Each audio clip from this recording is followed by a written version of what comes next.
konsentrasi Radio Kota Batik. Waktunya Anda simak Serbu.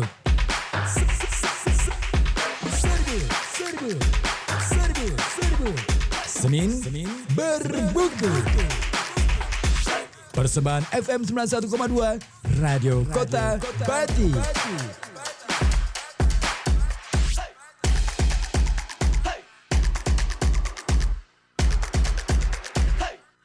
Ya, assalamualaikum warahmatullahi wabarakatuh. Selamat datang di FM 91,2 Radio Kota Batik, Jos Interaktif Solutif, dan selamat datang pula di Serbu Senin Berbuku. Nah, seperti biasa bersama saya Ribu Tahandi di edisi kali ini 1 September 2025 ya. Nah, seperti yang sudah kemarin kita lakukan bersama ya, yaitu kita kemarin sudah mulai masuk ke buku berikutnya, yaitu buku yang ditulis oleh Peter Carey, judulnya Takdir Riwayat Pangeran Diponegoro 1785 sampai 1855. Nah, belum ke bab 1 sih, masih di bagian pendahuluan. Baik, gimana kabarnya? Sehat ya? Baik, kalau misalkan sehat dan masih punya semangat untuk melanjutkan aktivitas malam hari ini, ya pokoknya tetap semangat, jangan sampai ngelokrok, jangan sampai kasih kendor ya semangatnya. Tetap ya, karena kita hidup bukan untuk menyerah, tetapi bagaimana kita supaya perjuangan yang kita jalankan, usaha yang kita jalankan menjadi punya makna dalam kehidupan kita ya. Ya, seperti yang dilakukan oleh Pangeran Diponegoro, sekalipun mungkin beliau kalah dalam perang Jawa ya, tetapi setidaknya itu memberi makna bagi kehidupan, bagi masa depan Indonesia. Nah, seperti yang mau saya bacakan untuk Anda di kesempatan malam hari ini, masih melanjutkan di bagian pendahuluan yang judul kecilnya adalah implikasi jangka panjang. Kita langsung aja ya. Nah, Anda, ya saya ingatkan juga, Anda ingin kasih respon ya, silakan bisa manfaatkan layanan komunikasi kami di 0855420912 ya untuk mengirimkan WhatsApp ya, boleh ya. Oke, saya langsung ke bagian berikutnya. Di mana ya? Implikasi jangka panjang ya. Bagi orang Jawa, perang 5 tahun ini memiliki berbagai implikasi jauh ke depan. Sepanjang sejarah modern Jawa, inilah peristiwa pemberontakan pertama yang terjadi di salah satu keraton di Jawa Tengah bagian selatan yang pecah dengan akar persoalan yang terletak pada masalah penderitaan sosial dan ekonomi dan bukan pada ambisi dinasti para elit istana. Munculnya seorang pemimpin karismatik yang kuat dalam sosok Pangeran Diponegoro yang bergelar Ratu Adil, membantu penyatuan banyak elemen sosial yang berbeda di bawah panji-panji Islam Jawa. Kerinduan dan pengharapan milenaria atau zaman keemasan 1000 tahunan yang tersebar luas memukau imajinasi kaum petani, para santri, dan juga elit istana lantaran makin mengumpulnya derita sosial dan ekonomi yang telah terakumulasi sejak awal abad ke-19. Konsep perang sabil atau perang suci, perbandingan dengan kisah-kisah wayang dan sentimen pribumi Jawa memoles kerinduan mendalam akan restorasi tatanan tradisional yang dicita-citakan menempa identitas bersama di antara para pengikut sang pangeran. Digambarkan sebagai pejuang restorasi keluhuran kedudukan agama Islam di Jawa.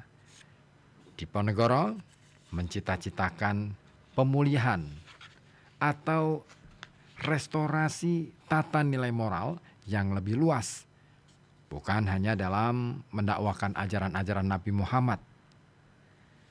Dengan cara ini, Pangeran Diponegoro dengan cepat menyatukan para bangsawan, pejabat tinggi yang dipecat, guru agama, para bandit profesional, kuli angkut, buruh harian, petani, pembayar pajak atau sikep, hingga kaum tukang dalam satu gerakan bersama. Oleh karena itu, Perang Jawa menjadi amat sangat bermakna bagi masa depan Indonesia. saling pengaruh yang tajam antara derita ekonomi dan harapan-harapan milenaria, kembalinya zaman keemasan, menciptakan suatu gerakan berwawasan sosial yang unik, mendahului gerakan nasionalis pada awal abad ke-20. Ketika itu, sentimen-sentimen proto-nasionalis bahkan telah dicatat oleh para pejabat Belanda. Seorang di antaranya adalah Residen Yogyakarta pasca perang Frans Gerhardus Valk yang menjabat antara tahun 1831 sampai 1838 dan 1838 sampai 1841 yang telah mengabdi dalam sejumlah jabatan residen di Jawa Tengah bagian selatan antara 1820 sampai 1841. Setahun setelah pensiun, ia menuliskan refleksinya. Bunyinya, pengabdian saya selama 20 tahun di berbagai pemerintahan karesidenan telah mengajari saya bahwa semangat seorang Jawa kebanyakan adalah melawan kita. Bukan karena kita, orang Belanda, memperlakukannya dengan buruk, tetapi karena ia diilhami oleh semacam perasaan nasionalitas. Walaupun ia memperoleh semua kebaikan dari kita, ia tak pernah mampu menekan hasratnya untuk diperintah oleh para penguasa dan pemimpin dari kalangannya sendiri, meskipun mereka akan memerintahnya dengan lebih buruk daripada kita. Ia selalu terus memandang kita sebagai para tiran asing yang dalam hal moral, adat istiadat, agama, pakaian, dan lain-lain sangat berbeda dengan miliknya sendiri.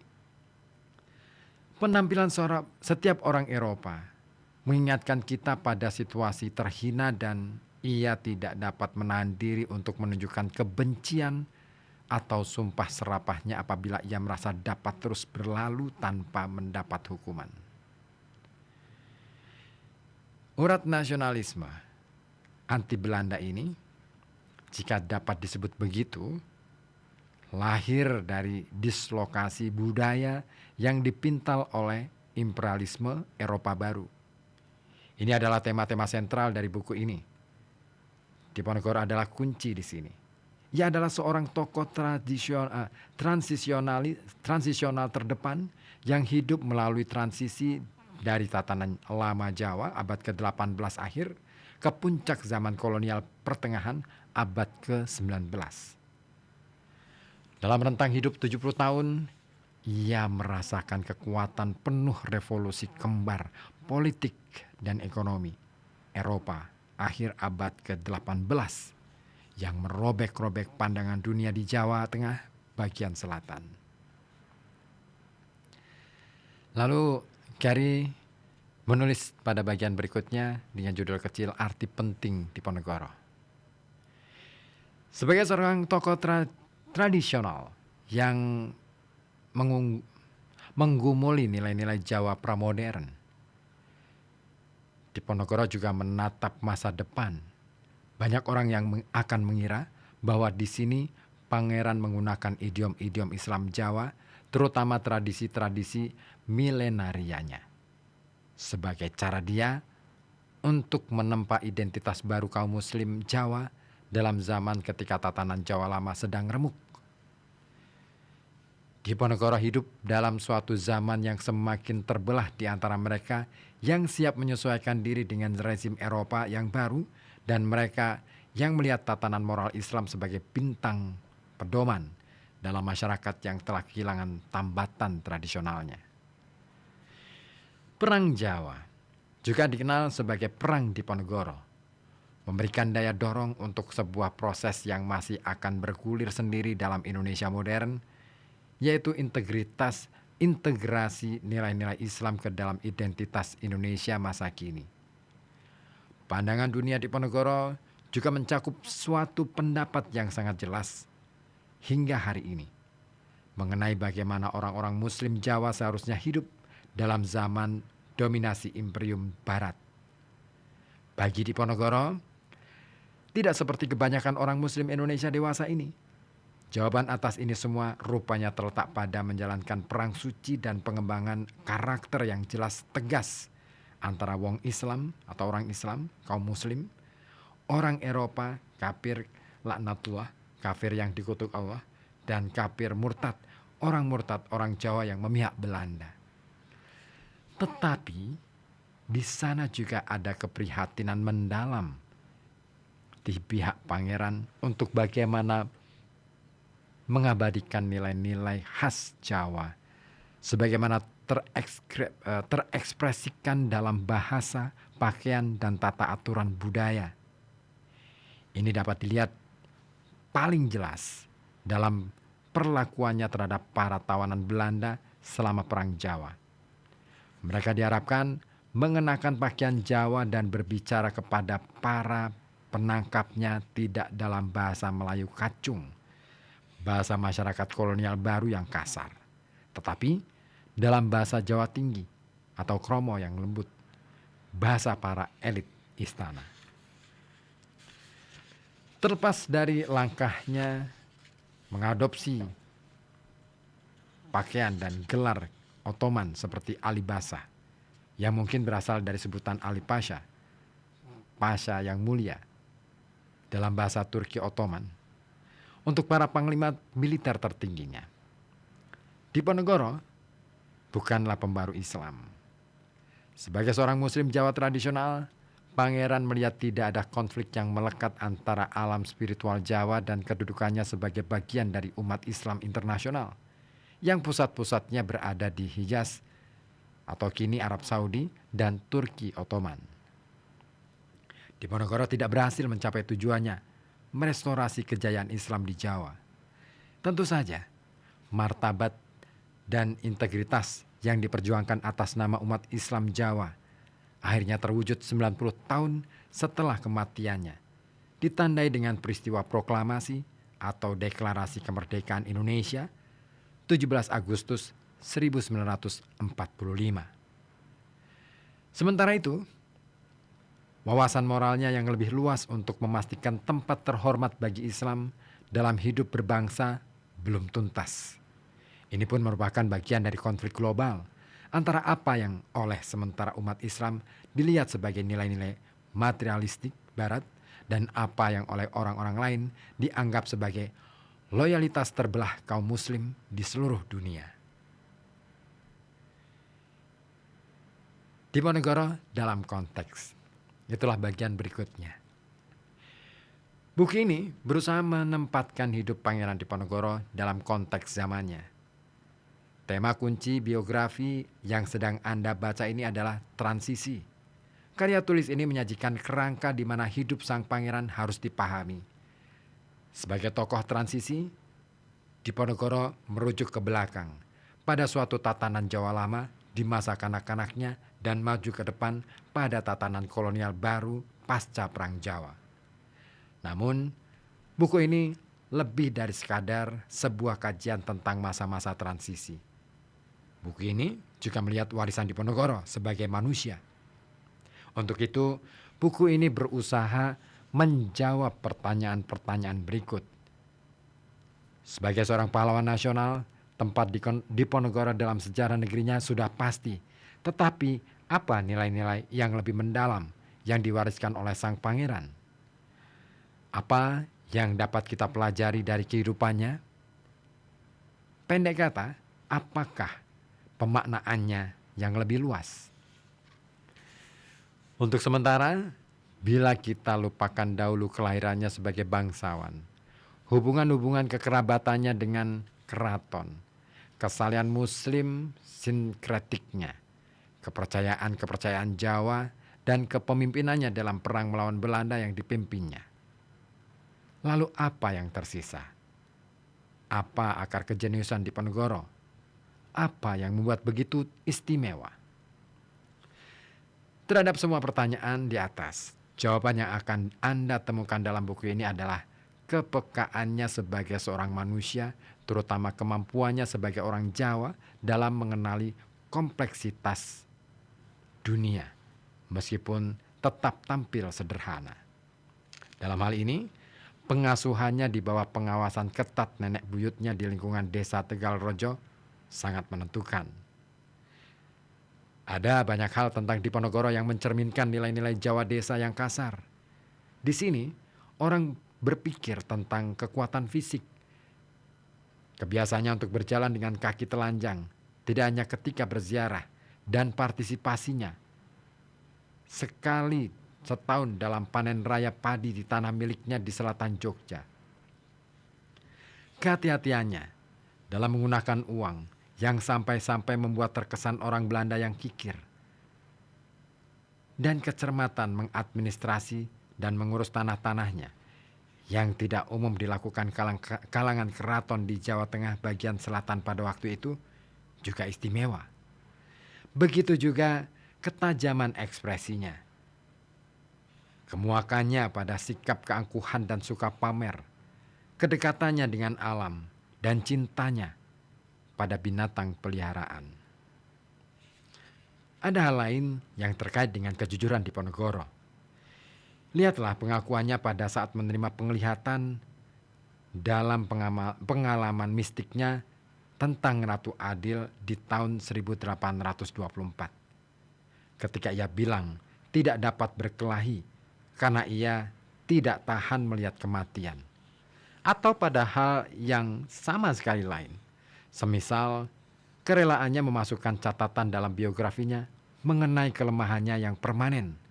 Bila melihat perempuan yang daya tariknya ia gambarkan dengan mata seorang pengamat ahli. Membaca babat atau cerita sejarah autobiografinya, terasa seolah-olah sang pangeran sedang duduk dan berbicara langsung kepada pembaca. Gaya ekspresinya sedemikian bersemangat dan lugas.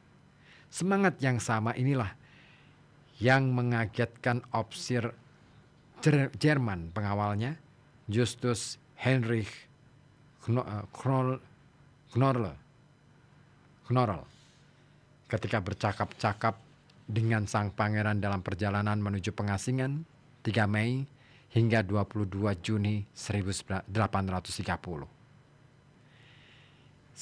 Sikap ekspresif semacam itu menggarisbawahi suatu kreativitas yang kuat, suatu kemampuan untuk terus bergerak dan menciptakan dunia baru.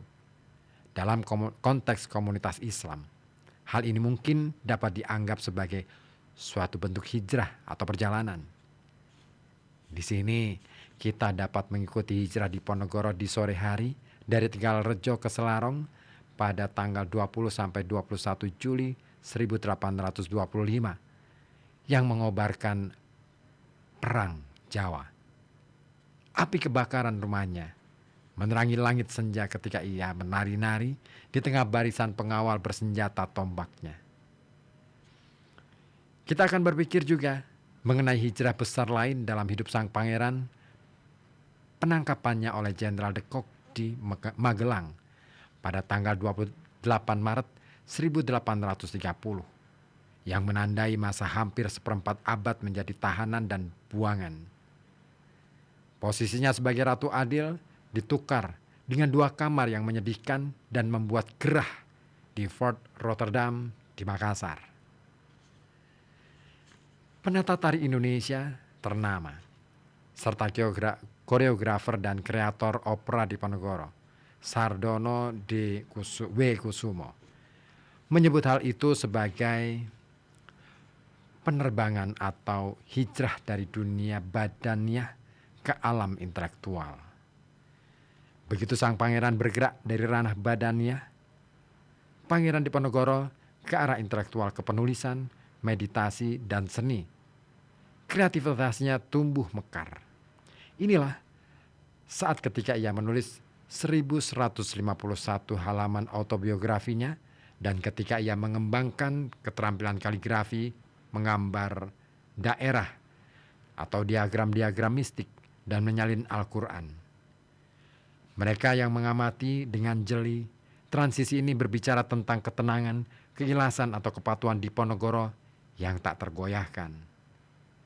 Emosi-emosi yang pangeran sendiri gambarkan secara lebih puitis, seperti emas dihanyutkan air. Ilir Kintaring Toyo. Bahkan dalam kehilangan dan kekalahan pun ada humor dan ada kemampuan untuk berdiri kembali. Pendapat Diponegoro yang disampaikan kepada Knorrol antara lain adalah bahwa hidup itu adalah urusan misteri. Orang dapat kehilangan segalanya dalam putaran roda nasib. Ketika ia terpaksa jadi pelarian, pendapat ini menjadi penting. Sebelum perang, ia ingat sekali jika ia memiliki 60 tukang khusus untuk memelihara kuda-kudanya. Namun ketika menjadi pelarian menghindari kejaran tentara Belanda yang cepat, ia terpaksa hanya ditemani 2 punokawan, abdi pengikut setianya. Disinilah orang dapat kehilangan seluruh dunia, tetapi tetap teguh memegang kemanusiaannya. Sungguh, semakin terbatas ruang fisik yang dihuni sang pangeran, kerajaan batinnya justru semakin meluas. Hal ini dapat kita saksikan pada pencurahan tulisan sastranya di Manado dan Makassar. Dalam hal ini, tampak ada kesamaan antara Diponegoro dan sosok lain seperti Mahatma Gandhi, yang dunia fisiknya juga dipangkas habis hingga tinggal seluas sel penjara. Namun, ia justru menemukan ruang bagi tumbuh mekarnya kreativitas batin yang mengubah penjaranya menjadi ashram atau panti semadi. Kedalaman rohani spiritual sebagai buah penghayatan semadi jelas berperan di sini. Dalam kasus Diponegoro, buah laku tapa atau asketisisme dapat dilihat pada apresiasinya pada seni dan alam, dan juga pada kepiawaiannya dalam ilmu filsafat yang memberinya kemampuan membaca wajah untuk mengetahui karakter orang dan hubungan antar pribadi. Kearifan Diponegoro adalah kearifan orang bersahaja yang mengenali dan mengakui ada kerumitan, tetapi langsung bertindak apa adanya. Dalam zaman hubungan-hubungan eksploitatif yang brutal dan kalang kabut, kearifan Diponegoro tampil mencuat dengan jelas dan lugas. Walaupun hidup di zaman edan, ia tetap menjaga integritas. Berbeda sekali dengan penasihat agamanya, Kiai Mojo. Ia tidak menjadi anti orang asing. Belanda, dengan panglima pasukan mudanya, Ali Basha Sentot, ia pantang untuk berkompromi dengan Belanda. Sebagai raja di Keraton Yogyakarta hari ini, Sultan Hamengkubuwono ke-10 yang memerintah sejak tahun 1988 mengingatkan kita dalam pidato pembukaan pementasan karya Sardono Opera Diponegoro 20 Mei 2008 untuk mengenang 100 tahun pendiri Budi Utomo di Yogyakarta. Ia mengatakan, Diponegoro bukan pengkhianat kedaulatan keponakannya, Sultan Hamengkubuwono ke-5, yang memerintah tahun 1822 sampai 1828. Juga bukan pada istana Yogyakarta. Keputusannya untuk memberontak pada bulan Juli 1825 adalah karena tuntutan keadaan waktu itu. Ia tidak punya pilihan lain. Dalam melakukannya ia benar-benar bersikap seperti ungkapan kemuliaan kegagalan, the nobility of failure, dalam tradisi samurai Jepang, atau karna dalam lakon wayang Adipati karena gugur, yakni kemampuan untuk tetap setia pada cita-cita meskipun tahu akan kalah atau menemui ajalnya. Buku ini disusun dalam 4 bagian. Bagian 1 berisi 3 bab pertama yang berkenaan dengan masa kanak-kanak dan masa remaja Diponegoro di tanah nenek buyutnya di Tegalrejo di barat laut Yogyakarta. Pengalaman-pengalaman penglihatan mistik awal selama peziarahannya di pantai selatan pada tahun 1805 juga digambarkan di sini. Bagian 2 mencakup 3 bab berikutnya, berisi uraian tentang pengalaman Diponegoro di tengah berbagai peristiwa politik yang bergolak di Istana Yogyakarta antara kedatangan Gubernur Jenderal Dendles pada 5 Januari 1808 dan serangan Inggris ke Yogyakarta pada tanggal 20 Juni 1812. Sebuah periode yang menjadi saksi pemberontakan singkat seorang kerabat Diponegoro, Bupati Wedana atau administrator kepala Mancanagara Timur, provinsi-provinsi luar timur Yogyakarta, yang bernama Raden Ronggo Prawiro Dirjo ketiga.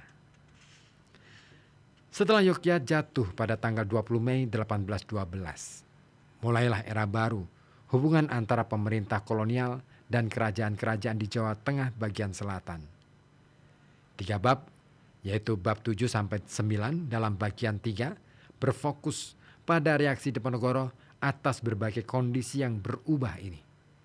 Sesudah masa keemasan sang pangeran pada 2,5 tahun pemerintahan ayahnya Sultan Hamengkubuwono III, datang masa besi Sultan Hamengkubuwono keempat yang bertata antara 1814 sampai 1822 dan kemenakan jauhnya Hamengkubuwono kelima yang dua-duanya masih kanak-kanak pada saat mereka naik tahta.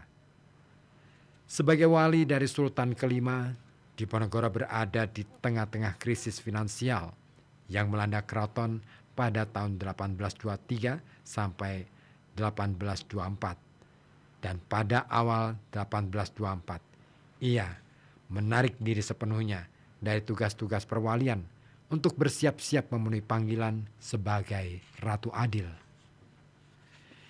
Pada masa yang sama, terjadi penurunan secara drastis kesejahteraan para petani di Jawa Tengah bagian selatan. Pemerintahan Belanda yang kembali berkuasa pasca 1816 berusaha menutup lingkaran antara cita-cita Rechtsstaat atau negara hukum, pemerintah Hindia Belanda yang baru, dan kebutuhannya akan pemasukan pajak yang semakin besar. Kepahitan dan penghinaan tahun-tahun ini menjadi sumbu bom yang meluluskan jalan menuju pecahnya perang di Jawa, pecahnya perang di Jawa Tengah bagian selatan. Bagaimana kotak Mesio dipantik dan bagaimana Diponegoro menerima mandat kepemimpinan perang Jawa melalui serangan penampakan dan pengalaman mistik yang mendahului pecahnya perang adalah pokok bahasan dalam bab 9. Bagian terakhir juga berisi 3 bab yang mengupas tentang perang itu sendiri, yaitu pada bab ke-10, situasi penangkapan Diponegoro di Magelang 28 Maret 1830 dan perjalanannya ke Batavia 28 Maret hingga 3 Mei 1830 pada bab 11, dan tentang masa hampir 25 pengasingannya di Sulawesi pertama di Manado 1830 sampai 1833 dan kemudian di Makassar 1833 sampai 1855 pada bab 12. Suatu kesimpulan ringkas yang mencoba menimbang makna kehidupan sang pangeran menutup buku ini. Kita akan menuju ke bagian berikutnya. Sudah siap untuk masuk ke bab 1? Bagian 1, masa kecil dan masa muda. Nah, tapi saya pengen lihat dulu, ada yang sudah bergabung belum? Ada yang mau telepon? Nggak bisa telepon ya, tapi WA aja di 0855420912 ya. Oke, ditunggu komentar-komentar Anda, respon Anda untuk buku kita pada malam hari ini, Takdir, karya dari Peter Carey, riwayat Pangeran Diponegoro 1785 sampai 1855 ya. Pokoknya ditunggu respon dari Anda. Silakan bisa Anda sampaikan melalui saluran telepon 0285424474 atau melalui WhatsApp di 0855 42000 912. Saran saya sih di WA aja ya di 0855 42000 912 ya. Pokoknya ditunggu. Oke, sambil nunggu kita apa ya? Simak dulu ya musik yang satu ini.